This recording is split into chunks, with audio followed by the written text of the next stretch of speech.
What do we have number 4 here? Character. Character. Oh, love this one. And we're going to dive into this here in just a moment. So we're going to talk a little bit about that here in a minute. But character, man, these are just those personal qualities. The personal qualities of honesty and integrity and persistence and all of these characteristics that we carry along with us that are so important for us to grow in as we are moving through our 20s. Let's see, number 5. What do we have for number 5? Money. Money. Hey, there was a fun one. Money, money. Sorry. All right, I just jumped into that. Didn't know that was coming. Okay, I'll back off. We need to begin to acquire money. Okay, so yes, it is important. We need to acquire money through our 20s. We need to begin kind of stockpiling monies because it's usually late 20s, early 30s where it's time to buy a house. You know, yes, it is possible. There are people out there that try to buy the house at 22, 24 years old. I don't know if there's anything wrong with that. It can be kind of hard though. Before you know, you got mom and dad co-signing and you got all these other people co-signing for you. So it's not really yours, it's everybody else. It's co-signed on this thing. But as we come through our 20s, we want to be sure to learn how to gather money.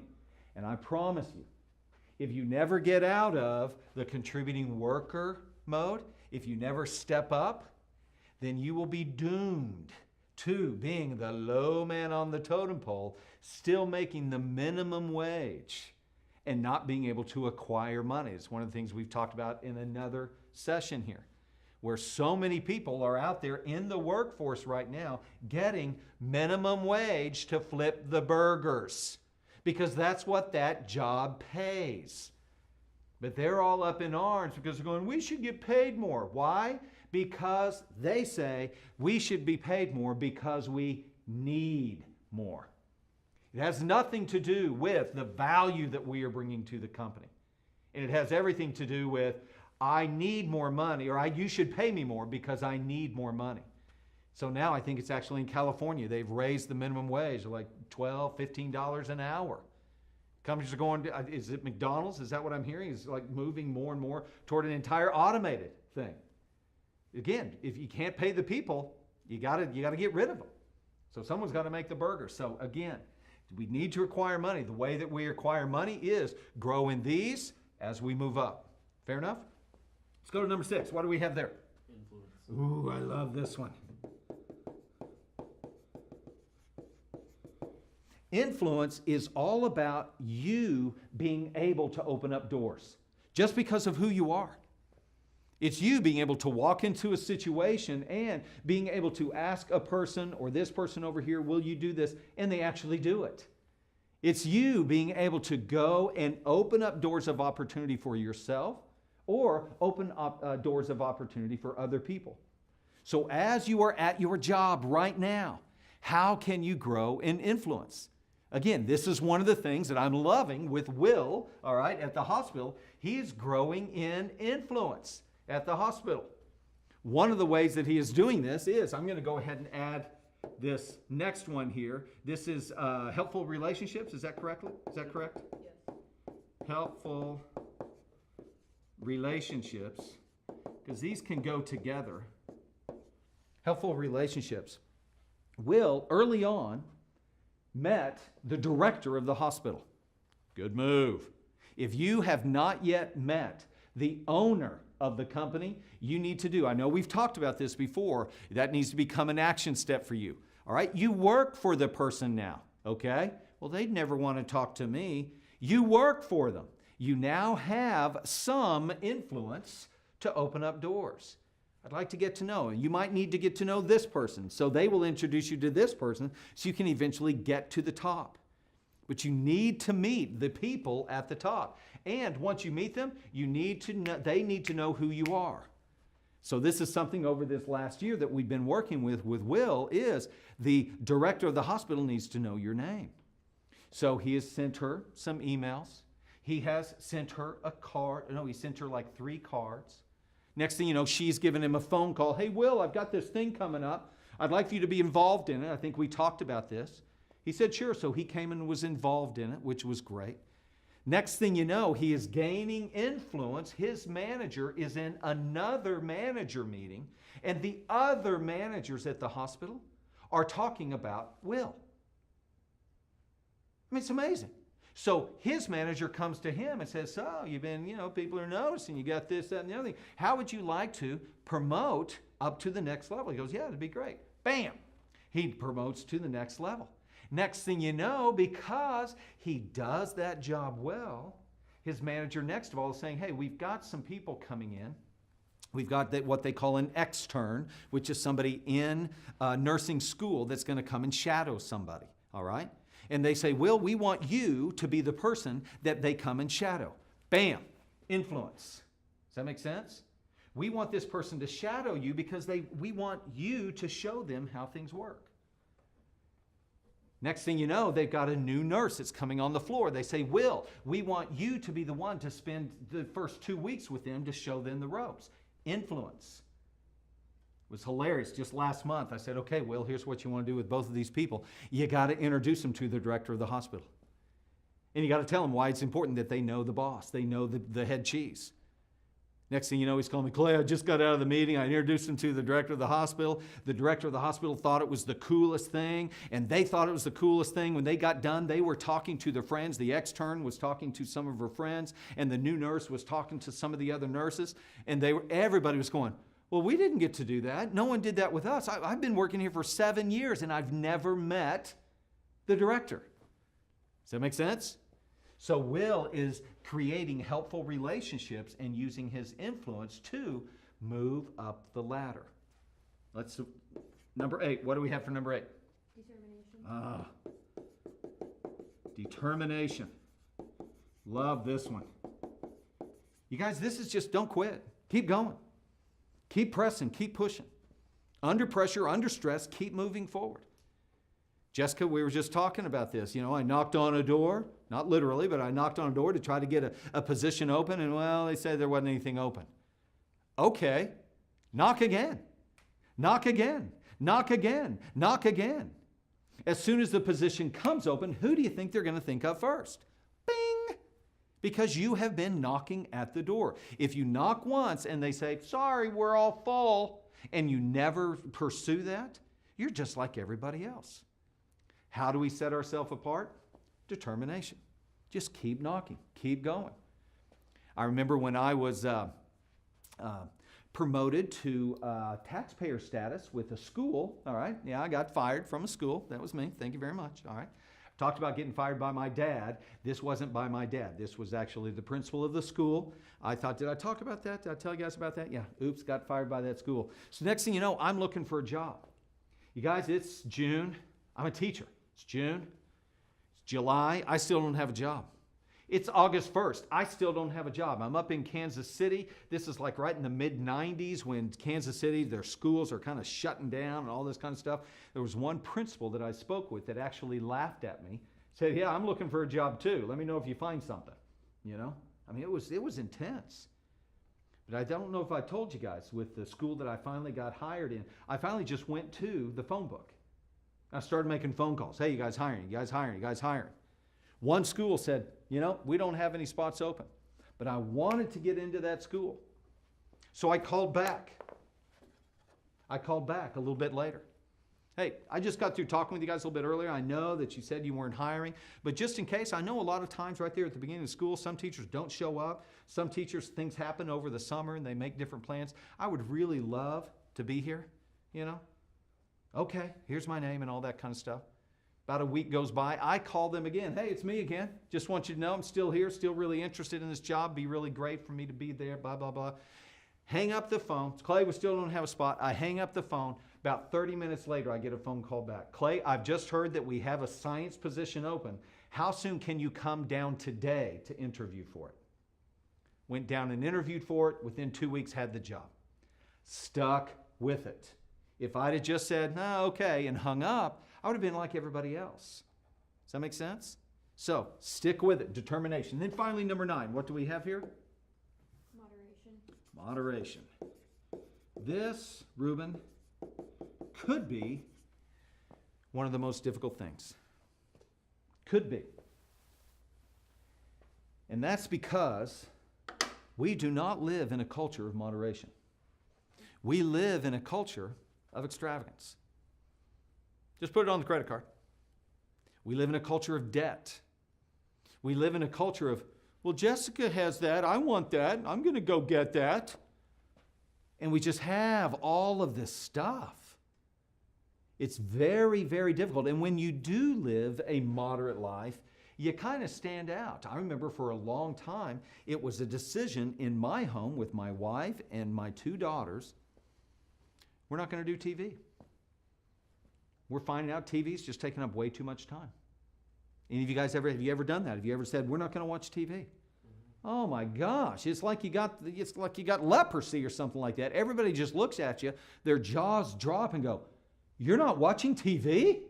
How do you get along? How do you know what's going? How do you know what's happening? It's like, well, there's this thing called radio, there's this thing called newspaper, there's this thing, where you can get the information that you need. But we chose to live in moderation. We didn't want to pay the cable bill of $105 a month, and that was like for the basic package. So we chose to go without TV. For 12 years, we went without TV. And we had a ton of movies that we watched, but we didn't spend a whole lot of time watching TV because we wanted to make a choice in that matter. We wanted to save some money by living in moderation. But it was hilarious how many people would just look at us and go, you're a freak.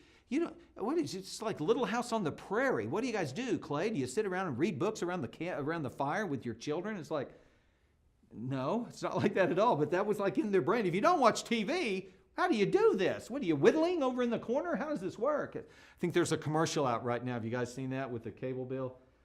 Okay, we'll probably cut this out because I don't remember the name of the company, but never mind. So we're just going to cut that out. It was going to be really funny, but I went blank on it. All right. But, so here we are going without TV forever, and people just think we are crazy. But to live a life of moderation, live within your means. Live within your means. Now, again, I'm not a huge proponent here. I've told you about this. My daughter just graduated from college. Just talked with her today. All right? She's doing really well. But, as I told you guys, she's not coming home. All right? We're not doing that. Dad, I want to live in moderation for a little while. I want to come home and smooch off of you. There I go again. Don't know what I'm doing. But I want to come home and live for free. No, we're not going to do that.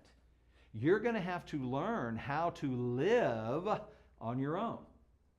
How to make that thing work for yourself. Oh, it's hard as a parent to do that, but it's so vital. She's 24 years old. She needs to learn this in her 20s, or else she's going to have a very difficult 30s to live through.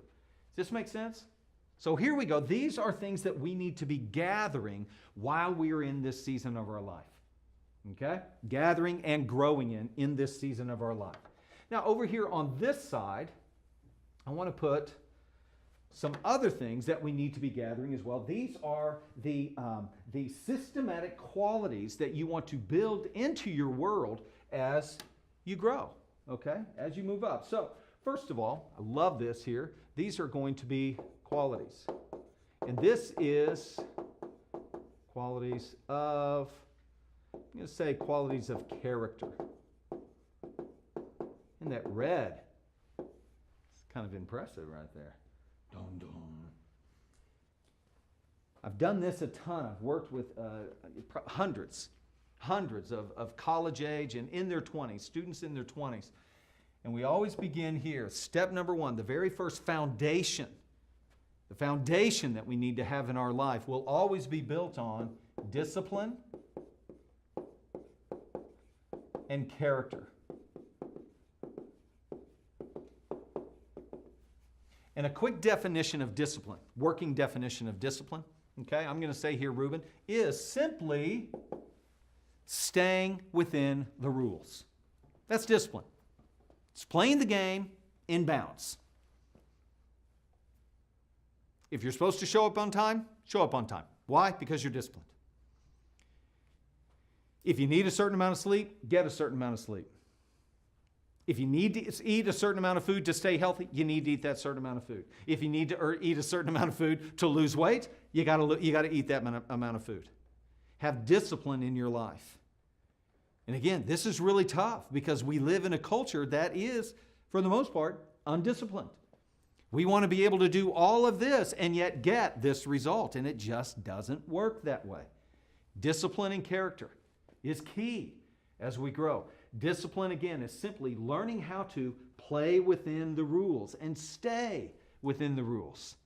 If these are the rules at your company, stay within the rules. No problem, Clay. I've got that one. I don't have any problem staying within the rules. Okay, several of us drive cars. How are we doing with that whole speed limit thing? Well, that's something totally different. Did I tell you guys this? Actually had a gal the other day in a class that we were in. She was raising her hand going, I can't believe I got stopped by a cop. I was only going 5 miles over the speed limit. And everybody was going, 5 miles? That's weird, man. Sorry about that. They're kind of really feeling bad for her. Did I tell you guys this? They were feeling really bad for her. Man, 5 miles over the speed limit. That's really terrible. Can't believe they did that, man. And stories come in. I remember one time I was going 15 and all that kind of stuff. Next thing you know, we find out, she says, well, I was going 5 over the 10. It's like, what do you mean? Well, you can go 10 without getting stopped for speeding. I was going 5 over the 10. So it's like, okay, let's do the math. You're going 15 miles an hour over the speed limit? Yeah. She was not playing within the rules. She got a ticket and she was mad about it. I have been in that place several times because a big portion, guys, a huge portion of my life was living outside the boundaries. I lacked discipline. Character, on the other hand, is discipline over time. Meaning, I am able to have discipline, to stay within the boundaries over a long period of time. That's what character is. It's just a working definition. I don't know if you go to Webster's if you're going to find that, but that's how I define it with all of my employees and with all of my trainees. That is how we use the definitions of discipline and character. So when I hire new workers to come in, I have questions specifically about their discipline and specifically about their character, just so I can know, where are they with this? The second thing that we need to learn as we are growing, as we are expanding, where we need to, qualities that we need to pick up is integrity and influence. Again, I don't know that these are rocket science. Okay, it's like, oh, I never thought about that. But if you don't do it intentionally, it's not going to happen. So even at a young age, 18, 19, 20, or if at the first time you're hearing this and you're in your 40s, it's time to start. I need to start building discipline and character in my life. Do I need to get up at a certain time? Yes, you do. Do I need to eat a certain way, have a diet and exercise? Yes, you do. Discipline and character, but also integrity and influence. Integrity, one of the ways that a working definition for integrity that I have is being the same under pressure. Having discipline, having character under pressure. It's one thing when everything's going really well to do all the stuff. But under pressure, how do you handle that? I tell you, that can be difficult. It can be very difficult under pressure. But I think a lot of times pressure comes to us, and pressure, just life brings pressure to us to teach us integrity. It's huge, and we'll get into that right now. But the next thing is influence. Learning how to influence other people. I love this. I did some training for a long time with 15 and 16-year-olds, introducing them to this whole thing called leadership, which was very interesting. It's a program that we called Forerunners. And as I always do, there's an education piece when I'm training, but there's also this experience piece where they are actually going to be in leadership. So what were they doing? They were in like a daycare type of program where they were watching over children that were about 5 to 8 years old. And you could always tell the young leaders that did not have influence because they would be very loud. Immature leadership is always loud. You may want to write that down. Immature leadership is always loud. Because we think the only way to get influence is to raise our voice and maybe grit our teeth. And we try to manipulate people. We try to manipulate their emotions through fear and shame and guilt and pressure to get them to do what we want because we haven't learned the team builder yet. And so if we're not careful, at an immature place, we can yell, scream, force, and intimidate people to get to do what we want. So It's always interesting. When a leader does not have influence, they will revert back to manipulation to do this. And it can be tough, especially if you are a person that's having to be under that leader. Next of all, things that we are going to grow in is characteristics or character qualities that we need to learn is how to supervise people and manage things.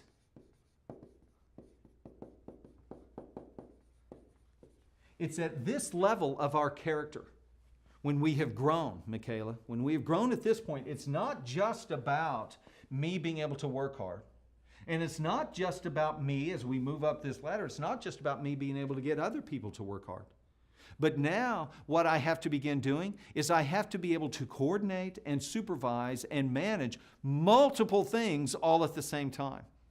It's not just me going to work and doing the job.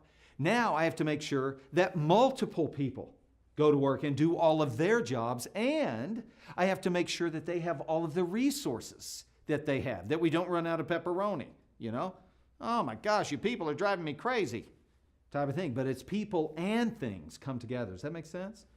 So again, it takes a certain measure of character to be able to deal with people and things all at the same time under pressure. And you have probably been in a situation before where somebody in leadership over you, whether it has been a coach, a teacher, a person at work, where they have not done this very well, especially under pressure. And so under pressure, they get loud, they get forceful, they start screaming, they go a little freaky on you. It's just kind of hard to follow that person. Okay? It's because their character hasn't grown enough here. Let's see. And then finally, number 4 is going to be the vision and strategy. This is simply being able to see the big picture. It's being able to have, it's having the ability to see beyond just what's right in front of you today. It's being, as you can see, coming up each of these levels, right here is where we learn discipline and character. Right here is where we learn integrity and influence. Right here at the manager level is where we learn to supervise and manage, supervise people and manage things. And up here is where we learn the vision and strategy. So each of these fit very nicely into each of these slots as we are growing, as we are expanding. Now something for me, Reuben, this was interesting. My personality, and this is huge, my personality when I was young, I had the personality that was able to gather people to me. I didn't have any problem with that. I didn't have any problem with vision and ideas on how to get things done. I had these qualities and these qualities, just getting out of bed every morning, putting my feet on the ground. The problem, though, was, Jessica, I did not know how to do this. So, because I had the personality that allowed me to do this, people would put me in leadership positions. But I didn't have the character of work ethic. I didn't know how to work. I didn't want to work. So what do you think I did? Who do you think I expected to do the work as a leader? Everybody that was under me. I was above the work. And it made me a difficult leader. And because I was immature, my leadership got loud quite often. Does that make sense? So it's possible, it's very possible, because of your personality, that you might be targeted for certain leadership positions. But be careful that just because you get a position doesn't necessarily mean that you have the foundation to be able to succeed at it.